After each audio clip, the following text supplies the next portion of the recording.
Hello friends, welcome to home food recipes. આજે આપણે બનાવશું લીંબુનું ખાટું મીઠું અથાણું.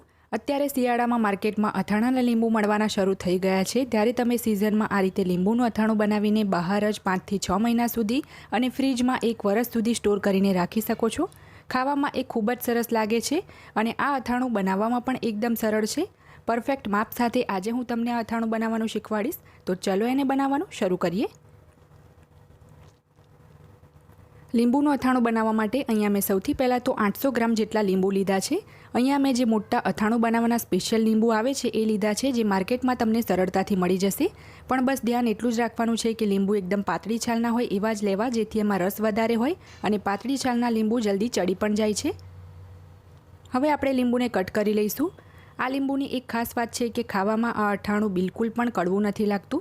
ઘણી વખત આપણે નોર્મલ લીંબુ લઈએ છીએ તો એની છાલ એકદમ કડવી આવી જતી હોય છે, અને એમ તો આ લીંબુને આપણે હાથે જ કટ કરી શકીએ છીએ, પણ અહીંયા લીંબુની સાઇઝ મોટી હોવાને લીધે આજે હું એને ચોપિંગ બોર્ડ ઉપર કટ કરું છું. તો એક લીંબુના આપણે 8 ટુકડા કરી લેવાના છે. જો તમને આ રીતનું અથાણું બનાવવાના સ્પેશિયલ લીંબુ ના મળતા હોય તો તમે નોર્મલ જે રેગ્યુલર દાળ શાકમાં આપણે યુઝ કરીએ છીએ એ લીંબુ પણ લઈ શકો છો. આનાથી પહેલાં મેં ગોળવાળું લીંબુનું ખાટું મીઠું અથાણું બનાવવાનું શીખવાડ્યું છે, એમાં મેં નોર્મલ જ લીંબુ લીધા હતા. બસ ધ્યાન એટલું જ રાખવું કે લીંબુ પાતળી છાલના જ હોય. તો કટ કરી લીધા પછી આપણે આ રીતે અંદરથી એમાંથી બીજ પણ કાઢી લઈશું. જો 1-2 બીજ રહી પણ જાય તો પણ તમારું અથાણું એનાથી બગડશે નહીં. તો અહીંયા મેં બધા જ લીંબુ કટ કરી લીધા છે, અને જે અમુક આ રીતના બિયા રહી ગયા હોય એને પણ આપણે કાઢી લઈશું. હવે મેં પ્લાસ્ટિકનો એક મોટો ડબ્બો લઈ લીધો છે, એની અંદર આપણે બધા જ લીંબુ એડ કરી દઈશું. આની જગ્યાએ તમે કોઈ કાચની બરણી લેવા માંગો તો પણ લઈ શકો છો, પણ 4-5 દિવસ માટે આપણે એને રાખવાનું હોય છે, તો કાચની બરણી હશે તો એને સંભાળવું થોડુંક મુશ્કેલ થઈ જાય છે. હવે આની અંદર આપણે 2 મોટી ચમચી એટલે કે મેઝરિંગ સ્પૂનનું જે 2 ટેબલ સ્પૂન આવે છે એટલું મીઠું ઉમેરીશું. અહીંયા મેં 3 ટેબલ સ્પૂન મીઠું લીધું હતું, એમાંથી 1 ટેબલ સ્પૂન જેટલું મીઠું મેં રહેવા દીધું છે. હાફ ટેબલ સ્પૂન એટલે કે અડધી મોટી ચમચી આપણે એમાં હળદર ઉમેરીશું, અને બરાબર આપણે એને ચમચાની મદદથી મિક્સ કરી લઈશું. જો તમને ચમચાથી મિક્સ કરતાં ના ફાવતું હોય તો આ રીતે હાથથી ઉછાળીને તમે મિક્સ કરી શકો છો. તો અહીંયા મેં આ લીંબુને 1 મિનિટ માટે આ રીતે ઉછાળીને મિક્સ કર્યા છે, અને હળદર મીઠું સરસ એમાં મિક્સ થઈ ગયા છે. હવે એને આપણે ઢાંકણ ઢાંકીને 4 થી 5 દિવસ માટે રહેવા દઈશું, અને દિવસમાં 2 વખત એને મિક્સ કરવાનું બિલકુલ ના ભૂલવું. જો તમારા ઘરમાં આ રીતે તડકો આવતો હોય તો રોજ તમે એને તડકામાં પણ મૂકી શકો છો. તો તડકામાં રાખવાથી આ રીતના જે છોતરા છે એકદમ આરામથી સોફ્ટ થઈ જશે. તમે જોઈ શકો છો કે છોતરા સોફ્ટ થવાના શરૂ થઈ ગયા છે. હજી આને 3 જ દિવસ થયા છે, અને રોજ દિવસમાં 2 વખત આ રીતે હું એને ઉછાળીને મિક્સ કરું છું.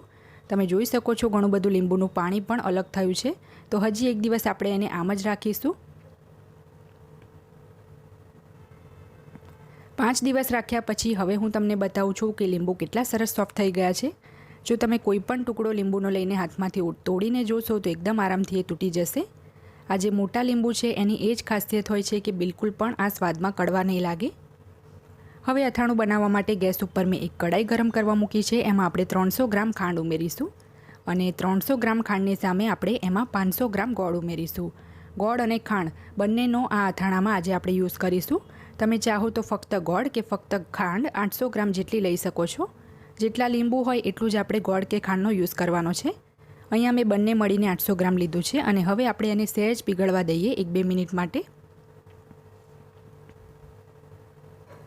1-2 મિનિટ પછી થોડું આ પીગળવાનું શરૂ થઈ ગયું છે. તો હવે આપણે ચાસણી બનાવવા માટે એમાં 1/2 કપ એટલે કે 3/4 કપ જેટલું પાણી ઉમેરીશું, અને ખાંડ અને ગોળ બંનેને આપણે મીડિયમ ફ્લેમ ઉપર ઓગળવા દઈશું. સતત એને ચમચાથી હલાવતા રહેવાનું છે, જેથી બંને સરસ રીતે ઓગળી જાય. જ્યારે ખાંડ અને ગોળ સરસ રીતે પીગળીને એક ઉભરો આવી જાય ત્યારે આપણે એમાં 3 મોટી ચમચી એટલે કે 3 ટેબલ સ્પૂન લાલ મરચું ઉમેરીશું. 1 મોટી ચમચી જેટલા તીખા લાલ મરચાંમાં મેં 2 ટેબલ સ્પૂન એટલે કે 2 મોટી ચમચી કાશ્મીરી લાલ મરચું કલર માટે મિક્સ કર્યું છે. અડધી ચમચી મેં એમાં હિંગ ઉમેરી છે. 1.5 મોટી ચમચી એટલે કે 1.5 ટેબલ સ્પૂન આપણે શેકેલા જીરાનો પાવડર ઉમેરીશું. જીરાને મેં તવા પર જ શેકીને અધકચરો પાવડર કર્યો હતો. હવે આ બધી જ વસ્તુને આપણે બરાબર મિક્સ કરીને 1 મિનિટ માટે મસાલાને કૂક કરીશું. ગેસની ફ્લેમ અહીંયા મેં સ્લો મીડિયમ જ રાખી છે. જ્યારે 1 મિનિટ પછી ચાસણીમાં આ રીતનો ઉભરો આવી જાય ત્યારે આપણે જે લીંબુ હતા એ લીંબુને આપણે હળદર મીઠાવાળા જે પાણી નીકળ્યું છે એની જ સાથે ઉમેરી દેવાનું છે. આપણે એને ધોવાના પણ નથી કે કંઈ જ પાણી આપણે કાઢવાનું નથી, કારણ કે મીઠું આપણે માપનું જ નાખ્યું છે.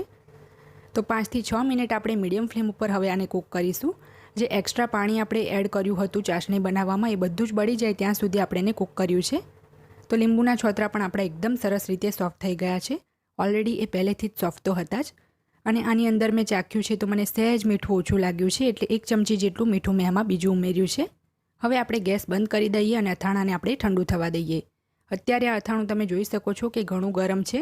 અડધો પોણો કલાક એને પંખા નીચે રાખીને ઠંડુ થવા દઈએ. અડધાથી પોણા કલાક પછી આપણું લીંબુનું અથાણું ટોટલી ઠંડુ થઈ ગયું છે. તો ઠંડુ થયા પછી તમે જોઈ શકો છો કે એનો રસો થોડો ગાઢો પણ થયો છે. હવે આપણે આ અથાણાને કાચની એક એરટાઇટ બોટલમાં ભરી લઈશું.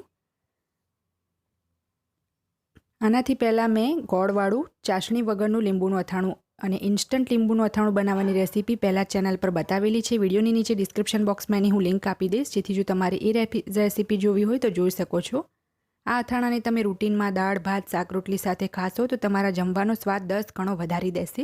તો તમે પણ ચોક્કસથી આ અથાણું બનાવજો. એક દિવસ તમે આ રીતે જારમાં રાખીને બીજા દિવસે ખાશો તો એનો અસલી સ્વાદ આવશે. ફ્રેન્ડ્સ, જો તમને મારી આજની આ લીંબુના ખાટા મીઠા અથાણાની રેસીપી પસંદ આવી હોય તો મારા વિડીયોને લાઇક કરી, શેર કરી, ચેનલને સબસ્ક્રાઇબ કરવાનું ના ભૂલતા.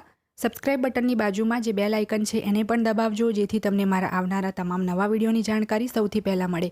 અને જો તમારે મારો આ જ વિડીયો હિન્દીમાં જોવો હોય તો એની પણ મેં લિંક નીચે ડિસ્ક્રિપ્શન બોક્સમાં આપી દીધી છે. તો મળીએ નેક્સ્ટ વિડીયોમાં. ત્યાં સુધી આવજો.